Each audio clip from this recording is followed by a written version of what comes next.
Hey YouTube, welcome back to the Obi Thorn Alliance. What are you doing today, Jacob? We're reviewing Shazam, Fury of the Gods. So stick around and see what we thought of the latest Shazam installment. So summarize Shazam, Fury of the Gods for me, Jacob. So basically, Shazam and his new family are trying to work out how to save people and try to keep up their teenage lives and try to connect and stay as a family. And we also have the villains trying to defeat them and trying to get powers so they can. Okay, tell me a little bit about these villains. So basically we have Lucy Liu plays one of the gods, and then we have two basically want to reclaim and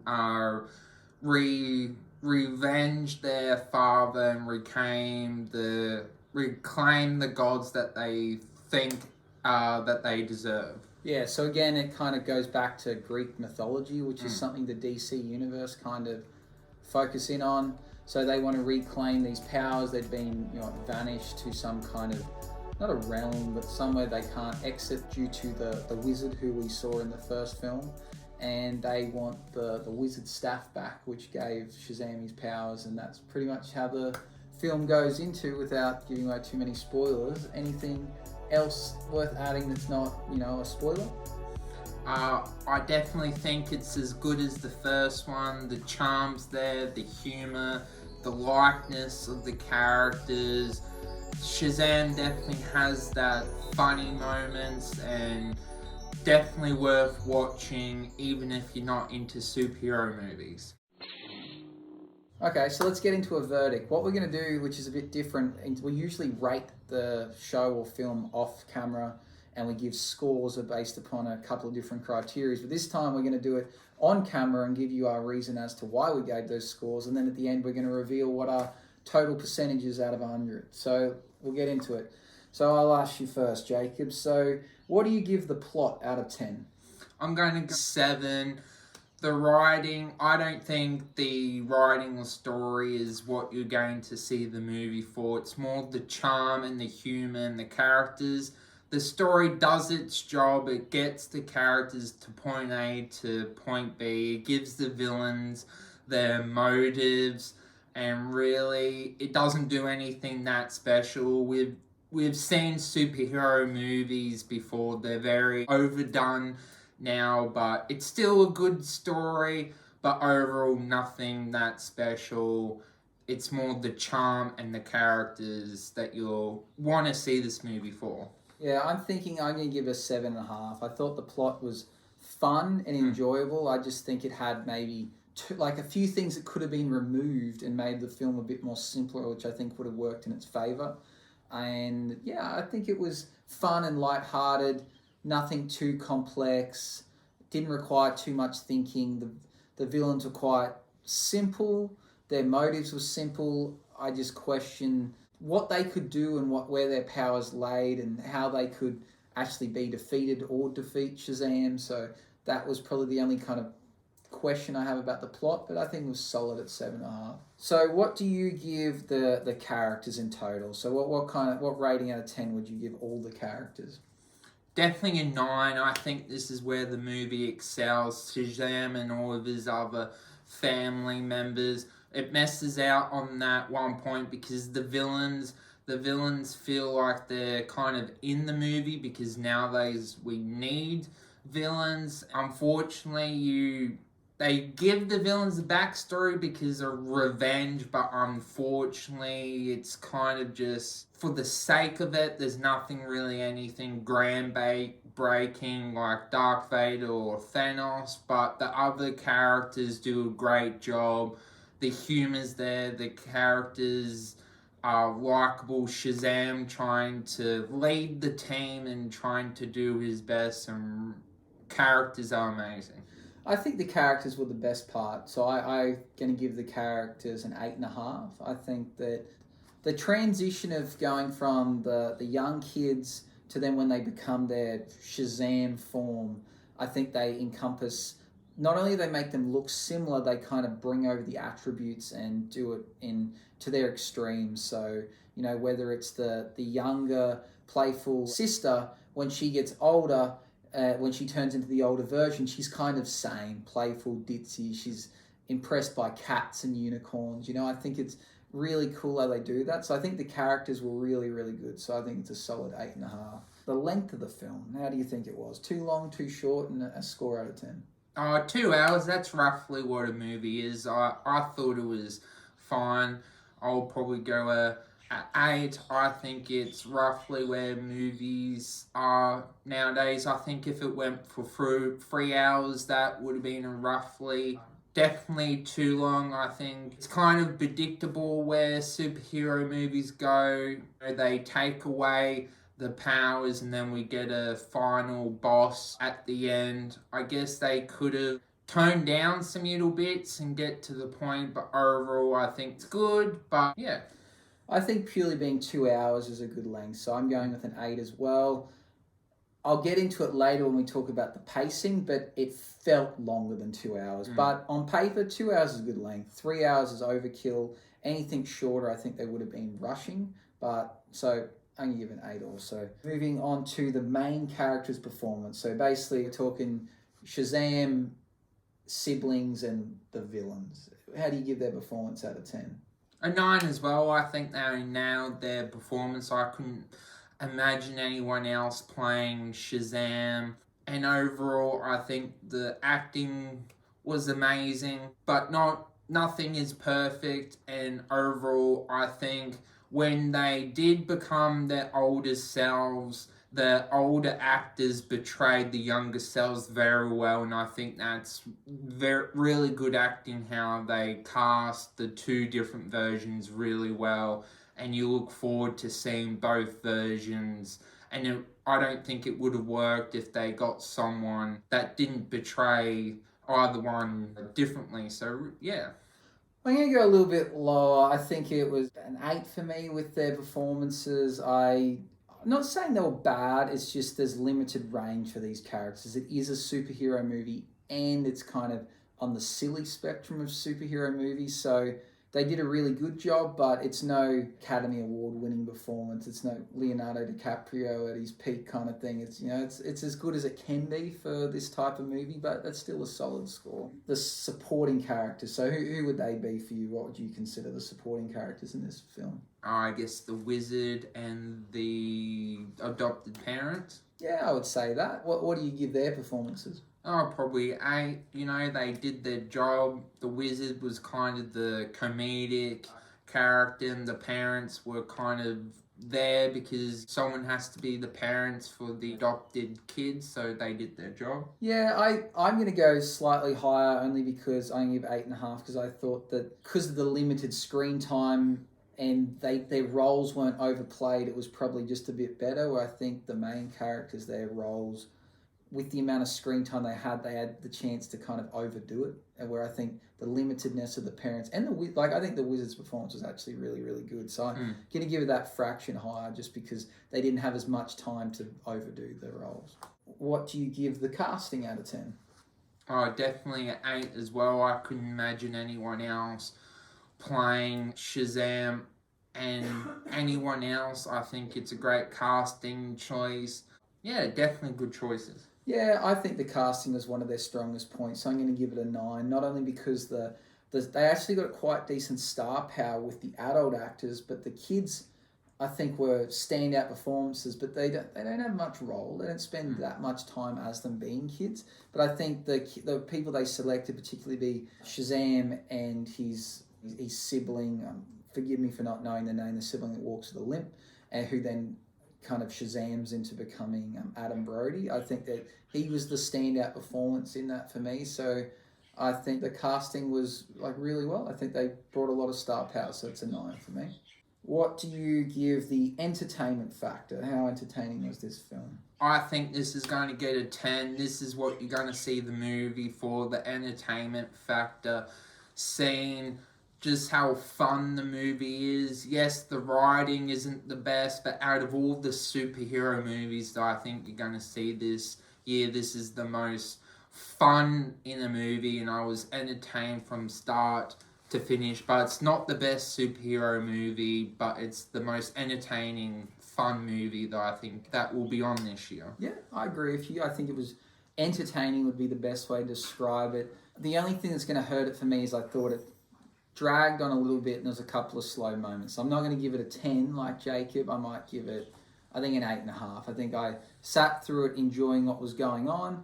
There was just maybe a few extra scenes and elements that kind of dragged it down for me. But very entertaining. For the premise itself is quite childish and it works. I was sitting there entertained, unlike some other like superhero movies that have came out where I wasn't sitting there gripped. I was like, oh, this kind of, I wanting this to end. I didn't necessarily want this to end, but it wasn't perfect. So what do you give the presentation? So this includes things like the special effects, transition, the camera work, just the overall presentation of the whole film. Probably an 8 as well. I really enjoyed one of the action scenes that is shown on the trailer when he's flying to get one of his family members, tried to get one of his family members back. Like the transitions and the powers are really cool, and yeah, I like the presentation. Yeah, I think the presentation was really, really tidy. I don't know if I love the way they presented the creatures, in particular there's a dragon in this film. Visually it looked cool. I just don't know if that's how I perceive a dragon, but dragons aren't real, so how I meant to know how they're perceived. So I'm going to give this a 9. I think the presentation was really, really tidy. What do you give the pacing of this film? Was it too slow, too fast, it dragged on a bit? Even though it was entertaining, I agree with Luke. I do feel like there were moments when the movie was kind of lacking and not really as interesting as it could be. So I think the pacing and the writing are probably the most lacking aspects. So I'm going to go with 7 as well. I think there were scenes that they could have maybe cut out of the movie or made more interesting. Yeah, for me, 7's on the mark too. I can't pinpoint exactly why it felt that way, but for a 2-hour movie, it seemed longer. It seemed to drag on. It felt like there's a few extra bits.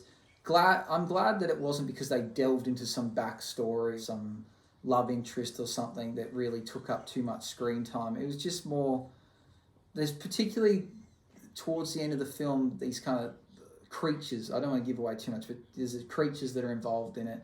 And I felt that could have been removed. I felt that was a whole extra bit that probably dragged the film on a bit and didn't really add anything to it. So that's where it's losing its marks for me, mainly around that.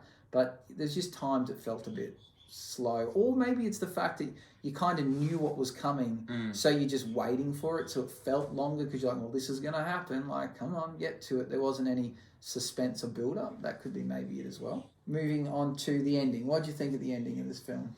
Well, we have quite a lot of ending. I guess ignoring the 2 ending cutscenes, the main ending. Well, I sort of liked it, but I sort of don't. Like, I personally felt really cheated, but obviously they want to continue with the characters, so I'm going to go to 7.5. Yeah, I don't know how I feel about the ending. I don't know what a better ending would have been, and I'm happy with it, but I think I don't want to spoil and give it away, but I think that the ending they went with is been done. Yeah. Like, it's been done many times before, so that hurts it for me. So I think that, not that there was this ultimate better ending, I just think that we've seen it before. It's not unique or surprising anymore, so I'm going to give it, I reckon the ending, probably a 7. What do you give the originality and uniqueness of this film? Probably like a 6. We've seen superhero movies before. Really, the uniqueness comes from the funniness and entertainment. But besides that, we've seen superhero movies before. They're oversaturated now. Doesn't really do anything.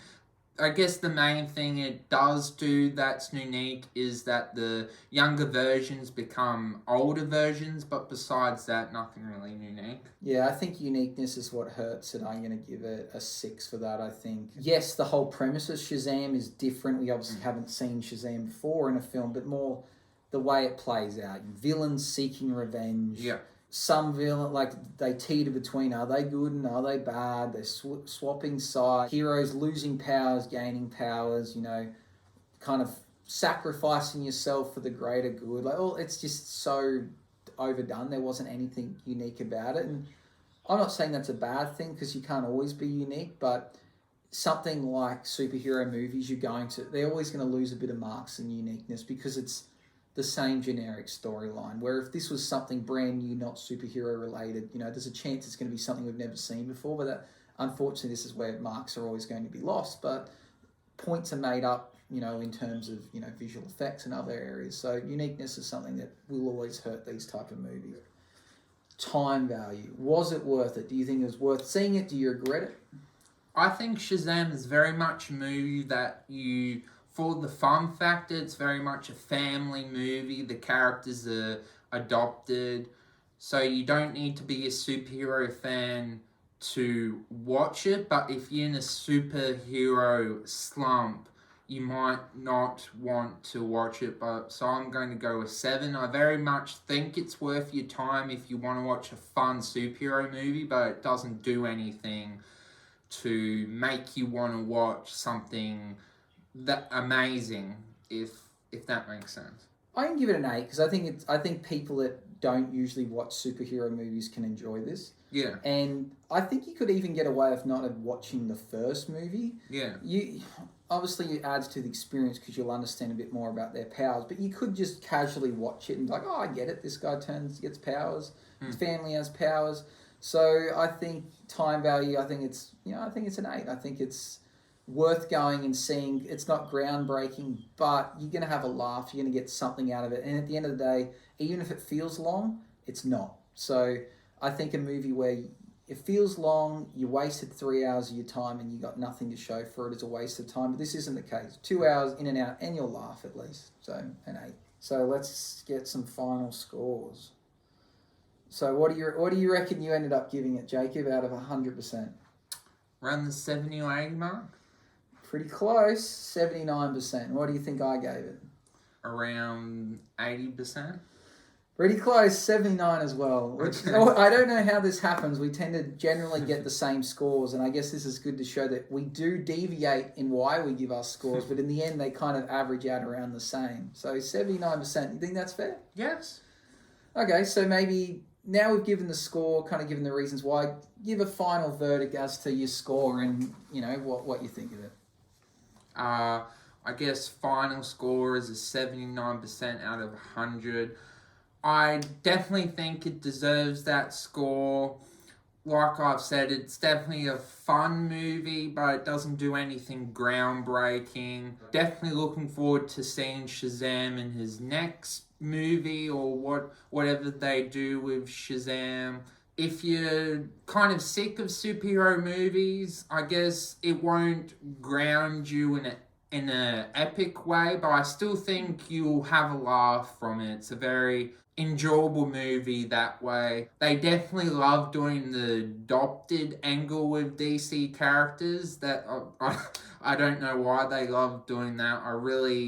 I definitely think it's worth seeing Shazam in the movies if you haven't got anything to watch. And yeah, I think 79's fair. If it was over 80, I probably would have questioned it, but it's enjoyable, worth seeing. I laughed. I'm looking forward to future installments. It's pretty simple. It could be watched by a lot of different people and they'll get something out of it. So I think it's a fair mark. I think if you haven't seen it, go out and see it. And yeah, looking forward to seeing another installment of Shazam, or seeing Shazam in future films or TV shows. So let's get into some spoilers. So if you haven't seen the film, you might want to tune out here, because we're going to discuss some things that will give away what happens in the film. So let's get into it. Have you got any burning questions or topics you want to talk about? I guess that ending for me, I don't know how I feel about the ending of how they go, the main character's dead.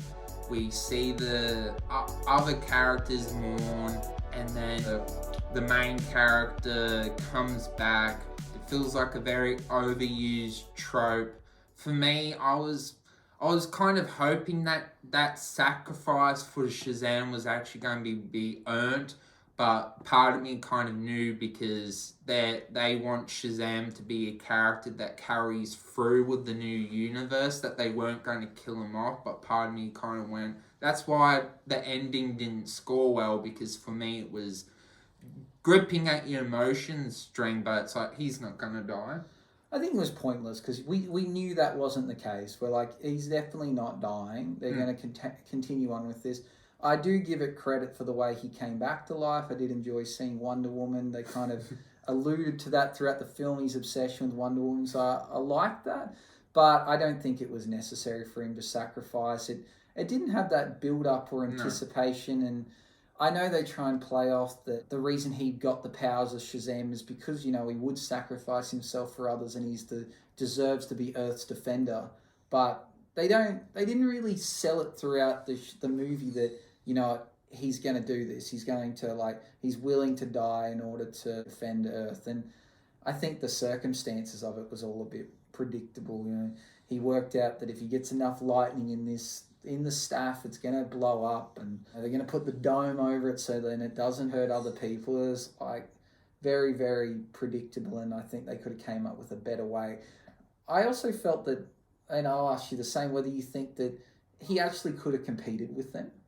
With the gods, I don't know. I personally thought the gods would have overpowered him, but I guess because the wizard got the powers of their father, I guess that he could have. It seemed the whole way that they had an edge on him and he was not going to compete. And I thought, for me, the edge he had was he had his family. And in the end, they didn't really help with the final battle. They played their role in other parts, but I thought that was going to be it. And the message was going to be the family. That's what, as a collective, we're stronger than just our individual selves. And that we didn't really get that. He basically just worked out that he could, even though he couldn't overpower them, he could outsmart them, which he did multiple times, but I wouldn't consider smarts being his strong suit. Even when they talk about him being Shazam, he has the intelligence of Solomon, and he couldn't even pronounce Solomon or whatever it was. And it's you never play off that he's smart, but yet he comes up with this genius idea to be able to take out this villain that was seemingly far too powerful for him. What do you think about the dragon? Very coincidental that they had a dragon and that they could use the dragon to use it. Yeah, do you like the visuals of it? It was basically made of wood. It was fine. It was kind of weird that it was made of rocks and wood.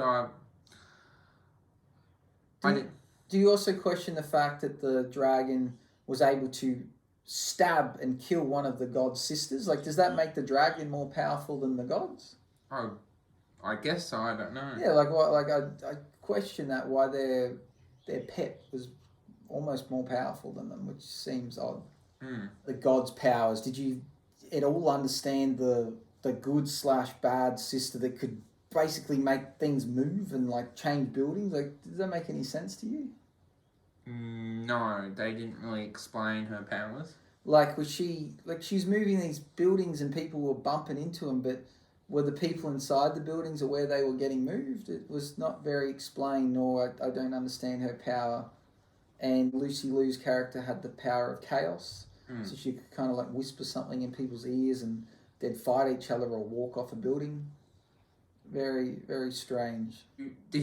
Because I found when we got introduced to the new girl, straight away I picked it. She's going to be a villain with how she liked Freddy, and I got it right. It was very predictable. That's kind of the things with how I got annoyed with the writing and why I got a low score, because they wrote that she was bad, really predictable, and with the ending with I don't know how they could have made it more clever, but the writing, in my opinion, let down the movie. Yeah, you could pick it straight away, variable, and I know that things are repeated and done over and over, so when do you actually see something unique?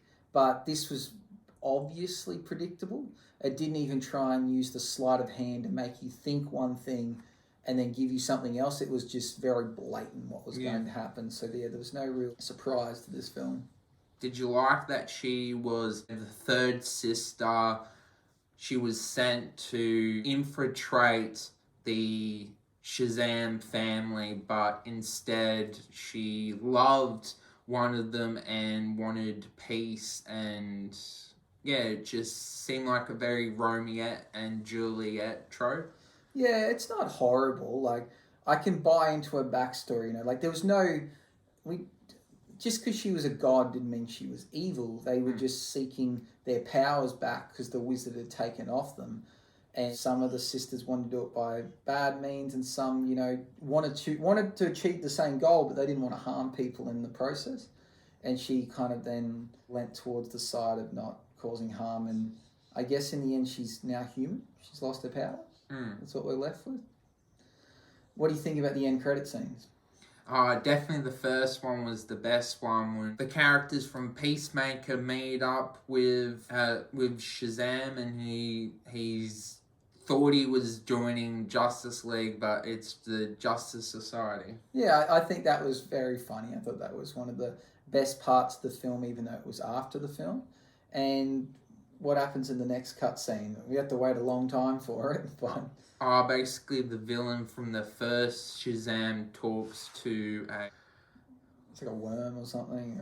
Yeah, planning something, basically talking in riddles. I have a plan, but I can't tell you. Yeah, and then it was kind of funny how it was like, you know how long it took me to get here? I'm a snail, or I'm a worm. And then he's like, well, I'll tell you some more, but right now I've got to do something else. And then he's taken off, so we just assume it's going to be months before he comes back. Yeah. But I don't really know what that is. Maybe people out there might know a bit more than we do. But I was like, I felt like I waited a long time of watching the credits just to get to that. So I don't know if it was worth the wait, but we'll see what happens. So where do you think this leads? Like, is, you know, Shazam going to be in the next Peacemaker, or is there going to be a Justice Society film, or like, what's the deal? I guess it's up to what James Gunn has planned, but I'd like to maybe see Shazam in a cameo for Peacemaker. Yeah, that's my prediction. I reckon maybe small cameo, or maybe even an end credit at the end of a Shazam season, and a Justice Society film, which I actually know nothing about. Like, I'm guessing it's a spin-off of Justice League that has kind of sub-part, or like not your main heroes like your Batman, Superman, Wonder Woman. So I'm guessing that's what we're going to get. Well, thank you for watching. Hope you enjoyed the video. Like and subscribe, and as always, you are awesome, and keep being awesome, and see you next time. Bye-bye.